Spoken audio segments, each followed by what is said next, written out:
Senate के इजलास में साबिक सदर परवेज मुशर्रफ की वतन वापसी से मुतालिक बहस हुई है।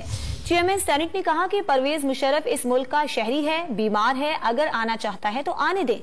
यूसुफ रजा गिलानी का कहना था कि साबिक सदर की वतन वापसी पर कोई एतराज नहीं है, पाकिस्तान उनका घर है, लेकिन सबके साथ यकसां सलूक होना चाहिए।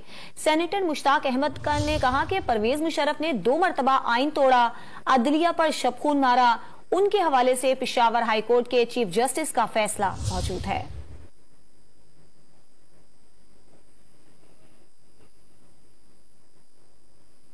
सेनेट के इजलास में साबिक सदर परवेज मुशर्रफ की वतन वापसी से मुतालिक बहस हुई है।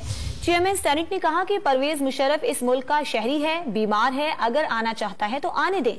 यूसुफ रजा गिलानी का कहना था कि साबिक सदर की वतन वापसी पर कोई एतराज नहीं है, पाकिस्तान उनका घर है, लेकिन सबके साथ यकसां सलूक होना चाहिए। सेनेटर मुश्ताक अहमद ने कहा कि परवेज मुशर्रफ ने 2 मरतबा आइन तोड़ा, अदलिया पर शबखून मारा। उनके हवाले से पेशावर हाई कोर्ट के चीफ जस्टिस का फैसला मौजूद है।